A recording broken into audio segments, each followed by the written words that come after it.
Good morning વિદ્યાર્થી મિત્રો.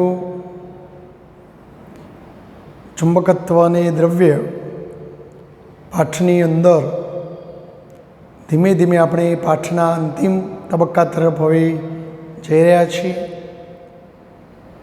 મિત્રો, તમે જાણો છો કે આપણી પૃથ્વી જાત જાતના તત્વો અને સંયોજનો રૂપી દ્રવ્યોથી ભરપૂર છે. તદુપરાંત આપણે પણ માનવજાતે પણ વિવિધ પ્રકારની ધાતુઓ ભેગી કરીને મિશ્ર ધાતુઓનું નિર્માણ કર્યું છે. બધા જ પદાર્થો ચુંબકત્વના ગુણો ધરાવતા નથી. આપણે જાણીએ છીએ કે ગજિયો ચુંબક, જેને આપણે વ્યવહારમાં લોહ ચુંબક કહીએ છીએ, તો એ લોહ ચુંબક કે ગજિયો ચુંબક સામાન્ય રીતે લોખંડ કે લોખંડની મિશ્ર ધાતુઓ જેવા દ્રવ્યોમાંથી બનાવવામાં આવે છે. તો આપણને પ્રશ્ન એ થાય કે જો ગજિયો ચુંબક લોખંડમાંથી બનાવવામાં આવતો હોય તો પછી લોખંડ પોતે કેમ ચુંબકના ગુણો નથી ધરાવતું? તમારી ઘરે લોખંડનો ટુકડો હોય તો એ કેમ ચુંબકનો ગુણ નથી ધરાવતું, પરંતુ એમાંથી બનાવેલો ગજિયો ચુંબક એમાંથી બનાવેલો ગજિયો ચુંબક ચુંબકત્વનો ગુણધર્મ ધરાવે છે? આવું કેમ? તો આજે મારે તમને એ થોડી વાત સમજાવી છે, અને લોખંડમાંથી ગજિયો ચુંબક કેવી રીતે બનાવી શકાય એ પણ હું તમને થોડી ચર્ચા કરીશ. આપણે અગાઉ જ્યારે બીજો પાઠ ભણાવ્યો એ વખતે ધ્રુવીય, અધ્રુવીય, ડાઇલેક્ટ્રિક પદાર્થોની વાતો આપણે કરેલી. ધ્રુવીય એટલે જેમાં પહેલેથી ધ્રુવો જેવું હોય, દાખલા તરીકે NaClનો સ્ફટિક. તો NaClનો સ્ફટિક અસંખ્ય પરમાણુઓ કે અણુઓનો બનેલો હોય. NaClના અણુમાં Na+ અને Cl-, Na+ ધન ધ્રુવનું કામ કરે, Cl- ઋણ ધ્રુવનું કામ કરે, અને આ રીતે દરેક અણુમાં એક પ્લસ ને એક માઇનસ હોય, અને એ પરિણામે આપણે એને ધ્રુવીય અણુ કે પરમાણુ કહેતા હતા. તો આ બે ધ્રુવોવાળી રચના એટલે ડાયપોલ કહેવાય, અને એની ડાયપોલ મોમેન્ટ ઋણથી ધન હોય એમ. તો આમ NaClનો દરેક અણુ કંઈક ડાયપોલ મોમેન્ટ P ધરાવતો હતો. જો આપણે NaClનો કોઈ ટુકડો લઈએ, મિત્રો આખો સ્ફટિક લઈએ, તો આ સ્ફટિકની અંદર અસંખ્ય અણુઓ હોય,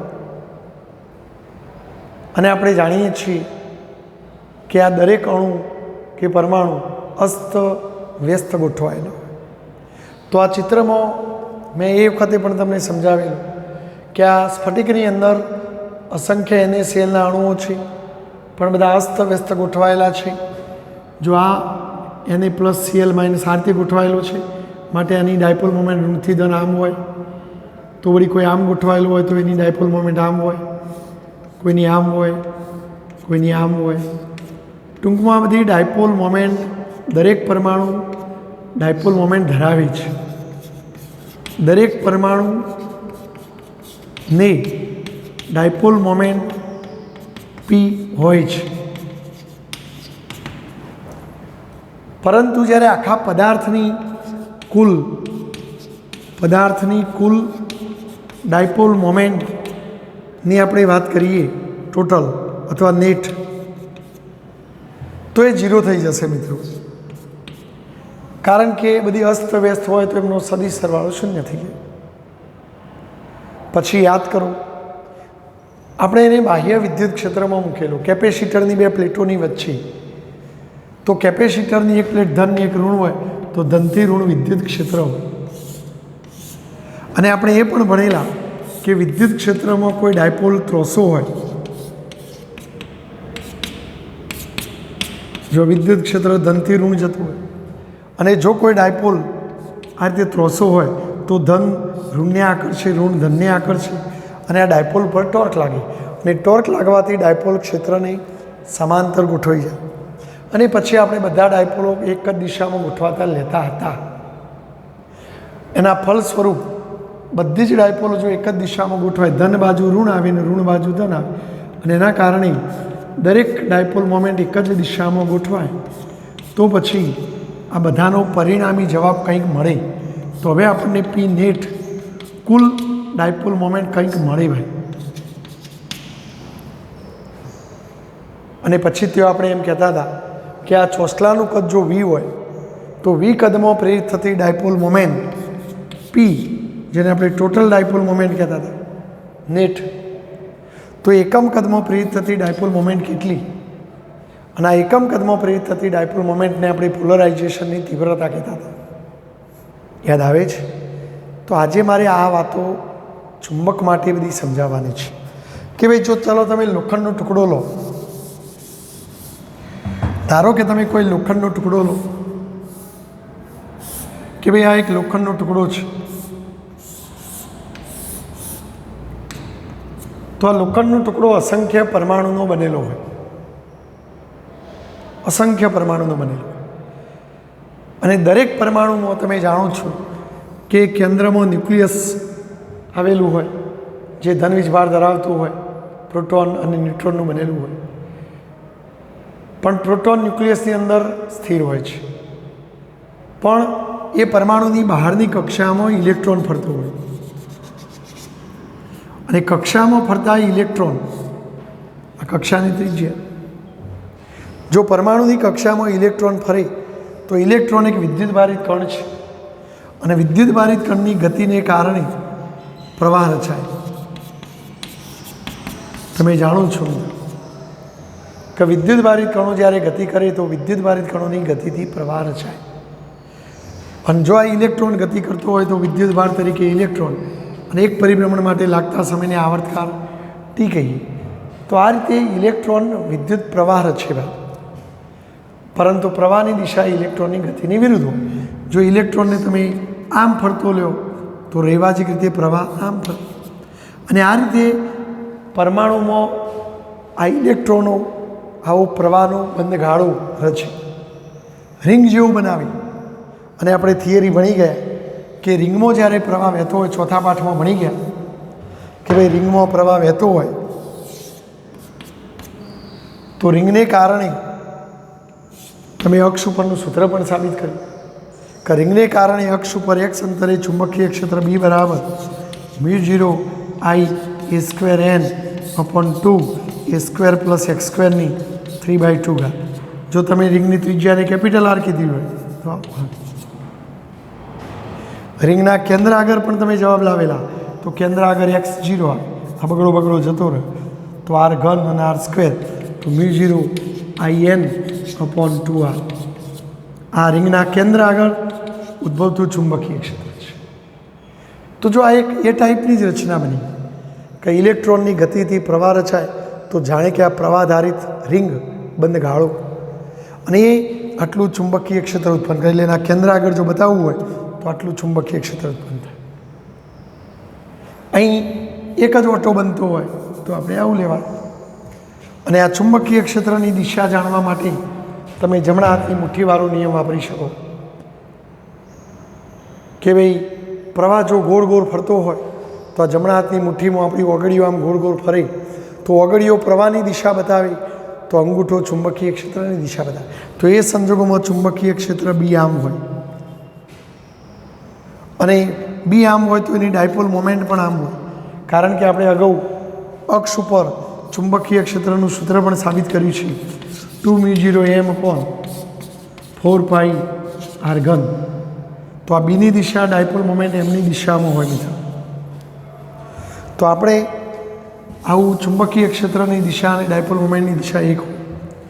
જો તમારી આ રિંગમાં વહેતો પ્રવાહ ઊંધો હોય, જો આમ પ્રવાહ વહેતો હોય તો આમ આવે, અને જો આમ પ્રવાહ વહેતો હોય તો ડાયપોલ મોમેન્ટ આમ આવે. જો તમે પ્રવાહ ઊંધો વહેતો લો તો ડાયપોલ મોમેન્ટની દિશા ઊંધી થઈ જાય. જો તમે કોઈ રિંગમાં પ્રવાહ આમ વહેતો બતાવો, આમ વહેતો હોય, તો જો આમ વહેતો હોય તો ઓગળીઓ પ્રવાહ બતાવે, તો અંગૂઠો ચુંબકીય ક્ષેત્ર બતાવે, અને ચુંબકીય ક્ષેત્ર જે દિશામાં હોય એ દિશામાં ડાયપોલ મોમેન્ટ. સુરેખ તારમાં અંગૂઠો પ્રવાહ બતાવે અને ઓગળીઓ ચુંબકીય ક્ષેત્ર બતાવે. રિંગમાં ઓગળીઓ પ્રવાહ બતાવે, અંગૂઠો ચુંબકીય ક્ષેત્ર બતાવે. તો આ બધું યાદ કરો ચોથા પાઠનું મિત્રો. હવે હું મારા લોખંડની વાત કરું મિત્રો. જો કે ભાઈ આ લોખંડ છે, તો લોખંડની અંદર અસંખ્ય પરમાણુ. હું તમને સપાટી ઉપરના તમારી સામે લોખંડનો ટુકડો આમ પકડ્યો હોય મેં, તો આ સામેની સપાટી તમને દેખાય.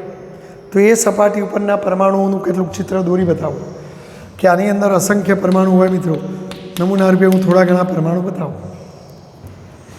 અને દરેક પરમાણુમાં કક્ષાઓમાં ઇલેક્ટ્રોન પરિભ્રમણ કરતા હોય અને ઇલેક્ટ્રોનના પરિભ્રમણથી પ્રવાહો રચાય. અને એ પ્રવાહો હું બતાવું છું કે ચલો આ પરમાણુમાં પ્રવાહગાળો આમ રચાય છે મિત્રો. ધારો કે આમ પ્રવાહ વહે છે. તો વળી કોઈ બીજા પરમાણુમાં અસંખ્ય પરમાણુ અને બધા અસ્ત વ્યસ્ત હોય, તો કોઈમાં ઇલેક્ટ્રોન આમ ફરતો હોય, તો વળી કોઈમાં ઇલેક્ટ્રોન આમ ફરતો હોય, તો કોઈમાં ઇલેક્ટ્રોન આમ ફરતો હોય, તો વળી કોઈમાં આમ ફરતો હોય. ટૂંકમાં બધું અસ્ત વ્યસ્ત હોય મિત્રો. દાખલા તરીકે હું બાજુમાં બીજો પ્રવાહગાળો બતાવું બીજા પરમાણુનો, તો વળી એમાં ધારો કે પ્રવાહ આમ વહે છે, તો વળી કોઈમાં આમ વહે છે, તો વળી કોઈમાં આમ વહે છે, તો વળી કોઈમાં આ રીતે વહે છે, તો કોઈમાં આમ વહે છે. બરાબર, બધું અસ્ત વ્યસ્ત મેં બતાવ્યું મિત્રો. બરાબર, જેમ આપણા NaClમાં બધું શરૂઆતમાં અસ્તવ્યસ્ત હતું, એમ આપણા લોખંડમાં પણ બધા અસ્તવ્યસ્ત પરમાણુઓ ગોઠવાયેલા હોય, માટે એમની કક્ષામાં ફરતા ઇલેક્ટ્રોનોથી રચાતા બંધગાળાઓ પણ આવા હોય. હવે જો આપણે વિચારીએ કે આમાં આ રીતે પ્રવાહ વહેતો હોય, તો પછી આ પ્રવાહથી એ પરમાણુ પોતે ચુંબકીય ક્ષેત્ર ઉત્પન્ન કરે અને એની ચુંબકીય ડાયપોલ મોમેન્ટ કઈ દિશામાં હોય? તો જો પ્રવાહ આ રીતે ફરતો હોય તો એની ડાયપોલ મોમેન્ટ આમ આવે મિત્રો, બહારની તરફ. તો આની ડાયપોલ મોમેન્ટ આમ બહાર તરફ આવે. પણ જો આ બીજો પરમાણુ લઉં તો એમાં જો પ્રવાહ આમ વહે છે મિત્રો, તો જો હું પ્રવાહને આમ વહેતો લઉં તો એની ડાયપોલ મોમેન્ટ અંદર આવે. વળી આ ત્રીજો પરમાણુ લઉં તો જો એમાં પ્રવાહ આમ વહે છે અને જો પ્રવાહ આમ વહેતો હોય તો એની ડાયપોલ મોમેન્ટ ઉપર આવે. તો વળી કોઈની ડાયપોલ મોમેન્ટ નીચે આવે, કોઈની આમ આવે, કોઈની આમ આવે, કોઈની આમ આવે, કોઈની આમ આવે. તો અહીં દરેક પરમાણુને ડાયપોલ મોમેન્ટ છે મિત્રો. દરેક પરમાણુને ચુંબકીય ડાયપોલ મોમેન્ટ હશે. અને તમે યાદ રાખો m બરાબર ni. જો ઓટાની સંખ્યા n હોય, વહેતો પ્રવાહ આવી હોય, ક્ષેત્ર ફરે હોય, તો એની ડાયપોલ મોમેન્ટ આ સૂત્રથી શોધાય. બરાબર, અહીં આપણે દરેક ઇલેક્ટ્રોનથી એક ઓટો બની એટલે આ ડાયપોલ મોમેન્ટ આવે. પણ તમે જો જ્યારે આખા લોખંડની વાત કરવામાં આવે, તો આખા પદાર્થની વાત કરીએ તો આખા પદાર્થની કુલ ચુંબકીય ડાયપોલ મોમેન્ટ એમ નેટ ટોટલ, તો એ 0 થઈ જશે. કારણ કે બધી અસ્ત વ્યસ્ત છે એટલે કુલ ડાયપોલ મોમેન્ટ શૂન્ય થઈ જાય. આની જેમ જ કુલ ડાયપોલ મોમેન્ટ 0. જો આ બધા જ ડાયપોલો એક જ દિશામાં ગોઠવાય તો કુલ ડાયપોલ મોમેન્ટ મળી શકે. અને બધાને એક જ દિશામાં ગોઠવવા માટે, જેમ આમાં બધાને આપણે એક જ દિશામાં ગોઠવવા માટે કોઈ બાહ્ય વિદ્યુત ક્ષેત્ર લાગુ પડતા, એમ આમાં કોઈ બાહ્ય ચુંબકીય ક્ષેત્ર લાગુ પડવું પડે. તો ધારો કે તમારો આ લોખંડનો ટુકડો હોય મિત્રો, આની બધી ડાયપોલો અસ્તવ્યસ્ત છે, દરેક પરમાણુ ડાયપોલ અસ્તવ્યસ્ત છે, એટલે આનું કુલ ચુંબકત્વ 0. માટે આ લોખંડનો ટુકડો ચુંબકની જેમ નહીં વર્તે, કારણ કે 2μ0m/4π આર્ગન મુજબ જો આ એમ જ 0 હોય મિત્રો, તો 0 ગુણ્યા બધું, તો આનું કુલ ચુંબકીય ક્ષેત્ર 0. એટલે આ લોખંડનો ટુકડો ચુંબકના ગુણો ધરાવતો નથી. પણ ધારો કે તમે આ બધા ડાયપોલોને એક જ દિશામાં ગોઠવો અને એ માટે તમારે બાહ્ય ચુંબકીય ક્ષેત્ર લાગુ પાડવું પડે. ધારો કે તમારી પાસે ગજીયો ચુંબક છે અને એ ગજીયા, ધારો કે આ ગજીયો ચુંબક છે અને આ લોખંડ છે. ધારો કે આ લાકડું છે નહીંતર પાસે, નહીંતર ઘણા મને કહે સાહેબ તમે તો લાકડું છે લોખંડ કહો છો. પણ આ તો સમજાવવા માટે કહું છું કે ભાઈ ચલો આ એક લોખંડનો ટુકડો છે, આ એક ગજીયો ચુંબક છે આવા ગજિયો ચુંબક હોય તો એનો એક ઉત્તર ધ્રુવ અને એક દક્ષિણ ધ્રુવ. તો જો આ તો ચુંબકીય ક્ષેત્ર ઉત્પન્ન કરતું હોય તો તમે આ ગજિયા ચુંબકને આમ પકડી રાખી અને આ એક ચુંબકનો આ લોખંડને આમ પકડી રાખો એક હાથમાં અને આ ગજિયા ચુંબકનો ઉત્તર ધ્રુવ લોખંડને આમ ટચ કરાવીને આમ ઘસો તો જો આ ચુંબકીય ક્ષેત્ર આમ લાગુ પાડ્યું તો ચુંબકીય ક્ષેત્ર આ ડાયપોલ ઉપર ટોર્ક લગાડવાનો પ્રયત્ન કરે અને ટોર્ક લાગવાથી ડાયપોલ ભ્રમણ પામીને ક્ષેત્રને સમાંતર ગોઠવાય. તમે આમ એક જ દિશામાં ઘસ કરો, જો એક જ દિશામાં ઘસવાનું તો જો પહેલા તબક્કે કેટલીક ડાયપોલો ઉપર ટોર્ક લાગીને આમ જાય, બીજા તબક્કામાં કેટલીક ડાયપોલો ઉપર ટોર્ક લાગીને આમ જાય અને એના ફળ સ્વરૂપ બધી ડાયપોલો એક જ દિશામાં ગોઠવાય. જેમાં અહીંયા બધી ડાયપોલો એક જ દિશામાં ગોઠવાય તો પછી કુલ ડાયપોલ મોમેન્ટ આપણને કંઈક મળે. એમાં લોખંડની પટ્ટી ઉપર તમે કોઈ ગજિયા ચુંબકના એક છેડાને અડાડી એક જ દિશામાં ઘસવાનું, આમ નહીં ઘસવાનું, નહીંતર શું થાય આમ ઘસવાથી ડાયપોલ એમ ગોઠવાય તો પાછા આમ ઘસવાથી આમ થઈ જાય તો પાછો તેવું એવું થઈ જાય. એક જ દિશામાં ચુંબકને ઘસ્યા કરો તો આમ તબક્કાવાર થોડી એમ કરતાં બધી ડાયપોલો એક જ દિશામાં ગોઠવાઈ જાય અને બધી જ ડાયપોલો એક જ દિશામાં ગોઠવાઈ જાય તો આપણે કુલ ડાયપોલ મોમેન્ટ મળે. જેમ કે દાખલા તરીકે હું એમ કહું કે ચલો આ લોખંડના ટુકડામાં આ બધા જ પ્રવાહ ગાળાઓ બધી ડાયપોલો એક જ દિશામાં હું બતાવું કે ભાઈ ચલો આપણે આની અંદર આમ ફરે છે તો પહેલાંમાં એમ જ ફરતું બતાવીએ, આમાં પણ એમ ફરતું બતાવીએ, આમાં પણ એમ ફરતું બતાવીએ. જો બધામાં પ્રવાહ ગાળાઓ હવે એક જ દિશામાં મેં ફરતા બતાવ્યું.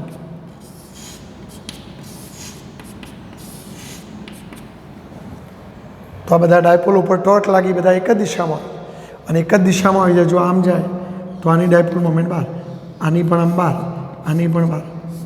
અને જો બધી જ ડાયપોલો એક જ દિશામાં આવે તો તમને કુલ ડાયપોલ મોમેન્ટ એમ નેટ ટોટલ કંઈક મળે. અને જો ડાયપોલ મોમેન્ટ મળે તો બી બરાબર 2μ0m/4πr ઘન મુજબ એમ મળે તો બી પણ મળે. તો હવે પદાર્થ ચુંબકીય ક્ષેત્ર ઉત્પન્ન કરતો થાય. તો આ ગજિયા ચુંબક, હવે આને ચુંબક કહેવાય. તો લોખંડ ચુંબક નથી પણ લોખંડમાંથી બનાવેલો ગજિયો ચુંબક છે. તો એનું કારણ કે લોખંડમાં દરેક પરમાણુઓમાં પ્રવાહ ગાળાઓ અસ્ત વ્યસ્ત હોય, દરેક ડાયપોલો અસ્ત વ્યસ્ત હોય એટલે કુલ ડાયપોલ મોમેન્ટ શૂન્ય થઈ જાય. જ્યારે ગજિયા ચુંબકમાં બધા જ પરમાણુની ડાયપોલો એક જ દિશામાં ગોઠવાય માટે કુલ ડાયપોલ મોમેન્ટ મળે અને માટે આ ચુંબકત્વનો ગુણધર્મ ધરાવે. ધારો કે તમારા આખા ચોસલાનું કુલ કદ, આ ચોસલાનું કુલ કદ V છે તો V કદમાં પ્રેરિત થતી કુલ dipole moment, total dipole moment જેને હું એમ નેટ કહું, જે મળી હોય તમને કે ભાઈ ચલો આ V કદના ચોસલા ડાયપોલ મોમેન્ટ આટલી છે તો મને કહેશો એક એકમ કદમાં પ્રેરિત થતી ડાયપોલ મોમેન્ટ કેટલી? તો જો હવે આપણે એકમ કદમાં પ્રેરિત થતી ડાયપોલ મોમેન્ટ શોધીએ તો કોઈ પદાર્થ માટે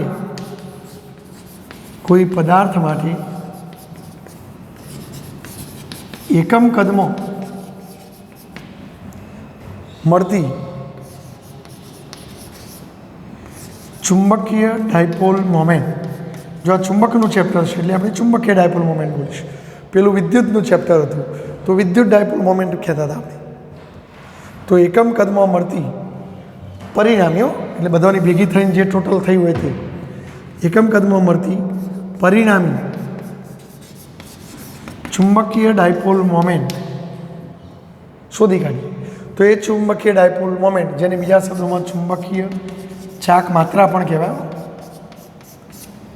તો એ ચુંબકીય ડાયપોલ મોમેન્ટને જેમ પહેલાંમાં એકમ કદમાં પ્રેરિત થતી વિદ્યુત ડાયપોલ મોમેન્ટની પોલરાઇઝેશનની તીવ્રતા કહેતા હતા, એમ અહીંયા એકમ કદમાં પ્રેરિત થતી પરિણામી ચુંબકીય ડાયપોલ મોમેન્ટની મેગ્નેટાઇઝેશન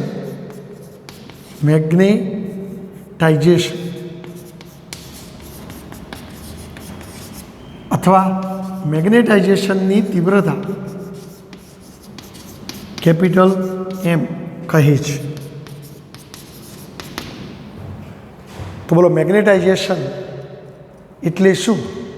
તો કોઈ પદાર્થમાં એકમ કદમાં મળતી પરિણામી ચુંબકીય ડાયપોલ મોમેન્ટને તે પદાર્થની મેગ્નેટાઇઝેશન અથવા મેગ્નેટાઇઝેશનની તીવ્રતા, મેગ્નેટ એટલે ચુંબક, ચુંબકની તીવ્રતા કહે છે. જો આપણે 83 મૂકી કે વી કદમાં પ્રેરિત થતી ડાયપોલ મોમેન્ટ એમ નેટ, તો એકમ કદમાં કેટલી? તો કેટલી આવશે મિત્રો? એમ નેટ ભાગ્યા કદ વી, અને આને કહેવાય મેગ્નેટાઇઝેશનની તીવ્રતા. જો આનો એકમ બનાવવો હોય મિત્રો, જો એક મિનિટ, ડાયપોલ મોમેન્ટ એ સદિશ રાશિ છે, માટે મેગ્નેટાઇઝેશનની તીવ્રતા પણ સદિશ છે. તો એમ એ સદિશ રાશિ છે જેની દિશા એમની દિશામાં હશે.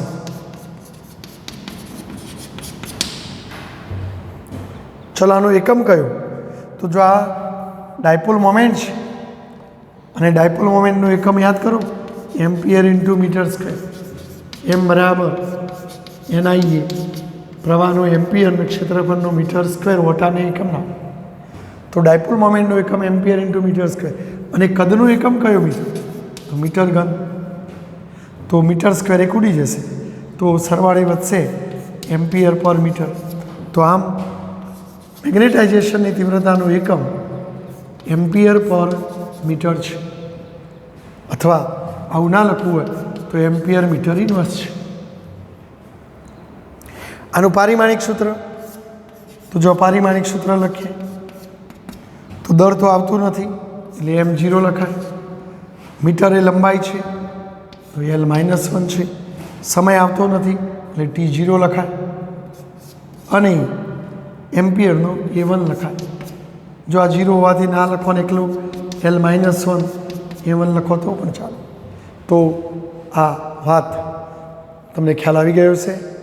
તો તમે કોઈ પદાર્થને ચુંબક બનાવવા માગતા હો તો એ પદાર્થની બધી ડાયપોલો એક જ દિશામાં ગોઠવાવી જોઈએ, તો એ પદાર્થ ચુંબક બની શકે, અન્યથા એ ચુંબકના ગુણો ધરાવે નહીં મિત્રો. રાઈટ? ખ્યાલ આવી ગયો? અને આ બધી ડાયપોલોને એક જ દિશામાં ગોઠવવા માટે બહારથી ચુંબકીય ક્ષેત્ર લાગુ પાડવું પડે, તો એ રીતે આપણે એને ચુંબક બનાવી શકીએ. તમે અગાઉથી જેમ અહીંયા કેપેસિટર દ્વારા વિદ્યુત ક્ષેત્ર તૈયાર કર્યું હતું અને એમાં પછી તમે પદાર્થને મૂક્યો, એમ અહીંયા ચુંબકના ચેપ્ટરોમાં તમે સોલેનોઇડ વિશે ભણી ગયેલા કે ભાઈ કોઈ સોલેનોઇડ હોય અને આ સોલેનોઇડમાં તમે પ્રવાહ પસાર કરો તો સોલેનોઇડની અંદરના વિસ્તારમાં અક્ષને સમાંતર આવું ચુંબકીય ક્ષેત્ર હોય. તો આ બહારથી તૈયાર કરેલું સમાન ચુંબકીય ક્ષેત્ર, અને પછી આની અંદરના ભાગમાં તમે તમારા લોખંડના સળિયાને મૂકી દો તો આ ચુંબકીય ક્ષેત્ર પેલી ડાયપોલ ઉપર ટોર્ક લગાડી બધાને એક જ દિશામાં ગોઠવી તો લોખંડનો સળિયો પણ ચુંબક બની જાય. તો ચુંબક બનાવવા માટે બહારનું ચુંબકીય ક્ષેત્ર લાગુ પાડવું પડે. પછી બહારનું ચુંબક તમે ગજિયા ચુંબકથી ઘસીને લાગુ પાડો કે આવા સોલેનોઇડ દ્વારા ઉત્પન્ન કરીને તમે લાગુ પાડી શકો. બોલો વાત સમજી ગયા તમે? તો બોલો મેગ્નેટાઇઝેશન અથવા મેગ્નેટાઇઝેશનની તીવ્રતા એટલે શું? તો એની વ્યાખ્યા, આ એનો એકમ, આ એનું પારિમાણિક સૂત્ર, સદિશ રાશિ છે. તો આ બધી વાતોમાં તમને ખ્યાલ આવવો જોઈએ મિત્રો.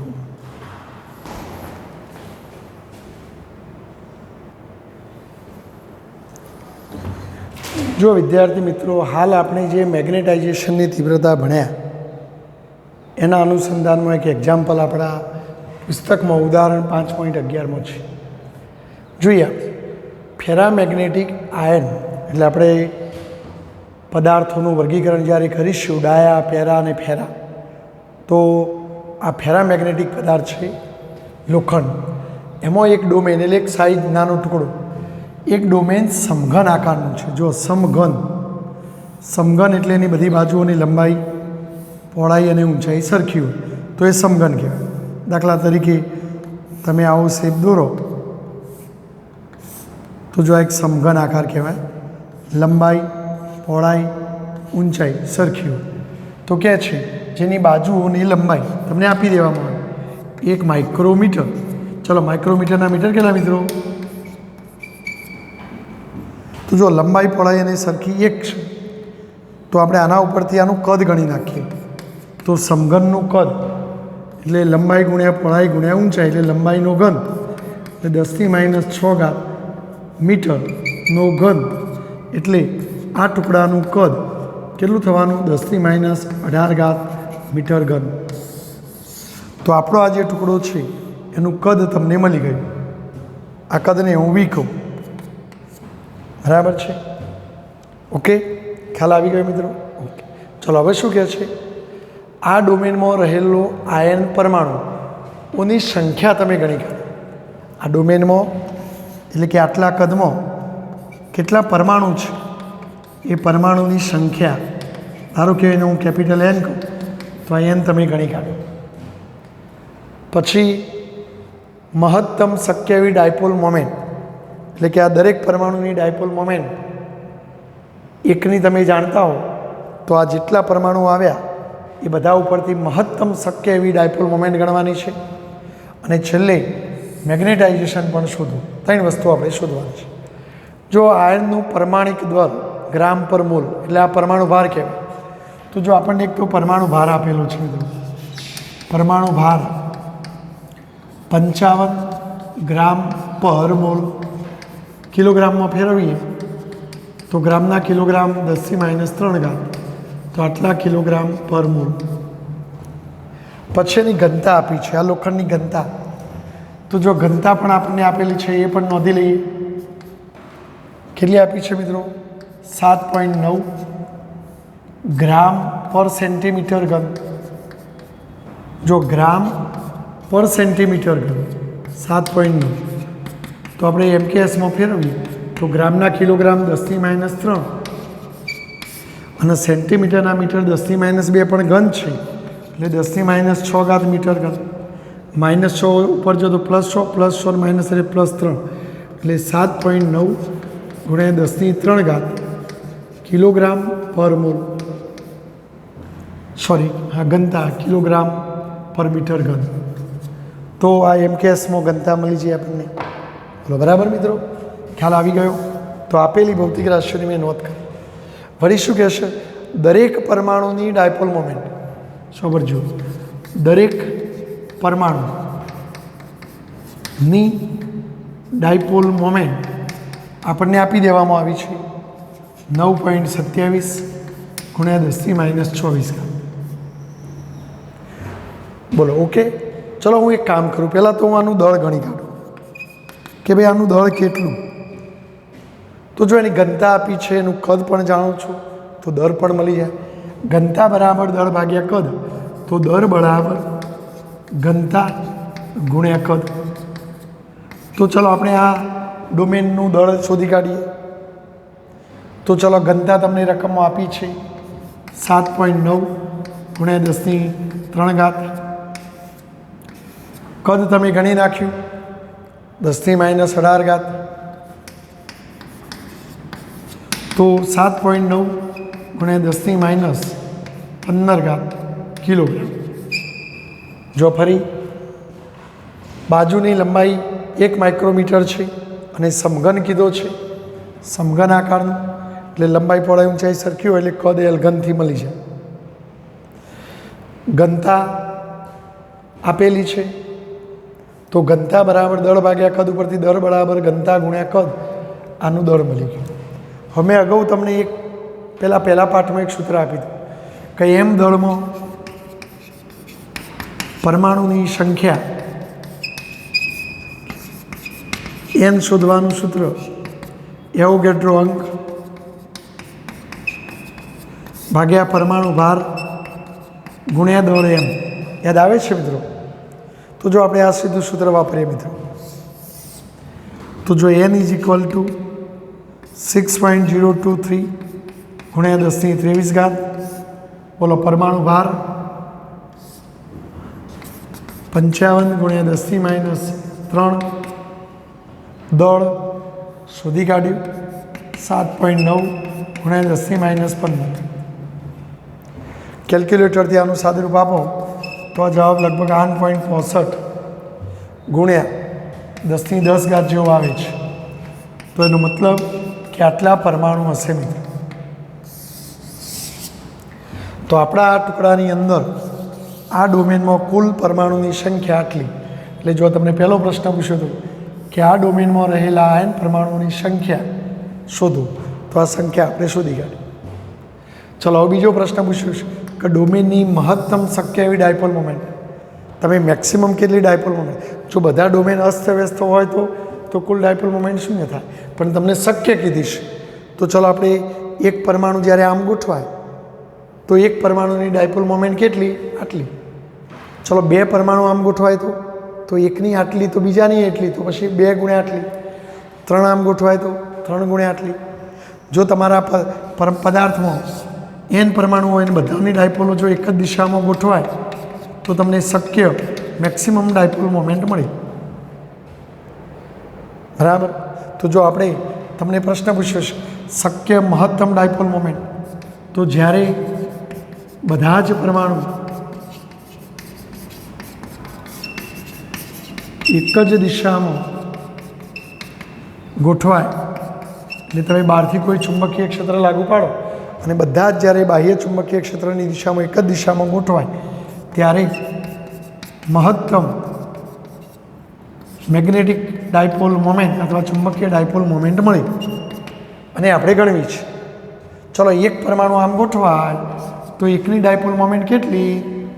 9.27 ગુણ્યા 10⁻²4. તો પછી આપણે કેટલા પરમાણુ હતા મિત્રો? n. તો n પરમાણુ એક જ દિશામાં ગોઠવાય તો કુલ ડાયપોલ મોમેન્ટ કેટલી?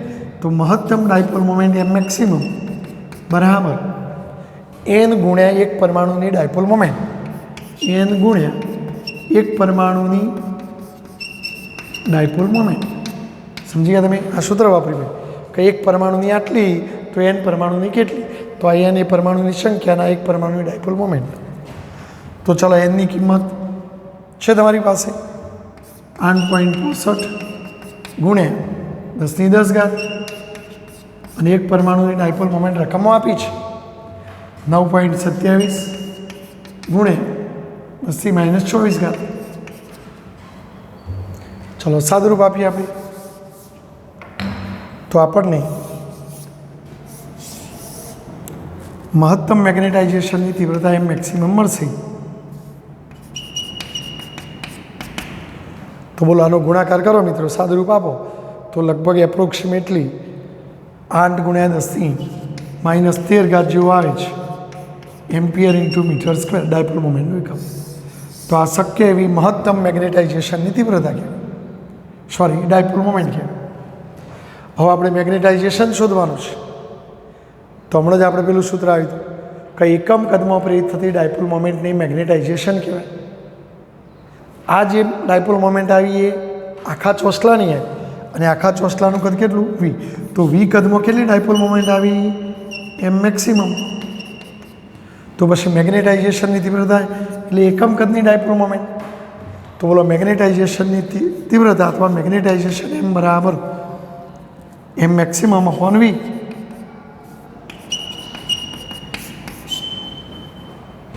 બોલો m મેક્સિમમનો જવાબ 8 ગુણ્યા 10⁻13 અને વીનો જવાબ ક્યાંક શોધ્યો તો આપણે કદ v 10⁻18 -18 ઉપર જાય +18 અને -13 એટલે 5. તો 8 ગુણ્યા 10⁵ એમ્પિયર પર મીટર. તો આ મહત્તમ શક્ય મેક્સિમમ તમને મેગ્નેટાઇઝેશન મળી શકે. સહેલો દાખલો છે એટલે પહેલાં કદ ગણ્યું, દળ ગણ્યું, પરમાણુની સંખ્યા ગણી. એક પરમાણુ આમ ગોઠવાય તો એના ઉપરથી બધા આમ ગોઠવાય તો કુલ ડાયપોલ મોમેન્ટ આટલી મળે. કુલ ડાયપોલ મોમેન્ટને કદ વડે ભાગો તો મેગ્નેટાઇઝેશન મળે. તો આપણે હમણાં જે થિયરી ભણાવી એના અનુસંધાનમાં એક્ઝામ્પલ છે મિત્રો. મને વિશ્વાસ છે કે દાખલો તમને આવડી ગયો હશે. બોલો ઓકે? તો આ ધ્યાન રાખજો.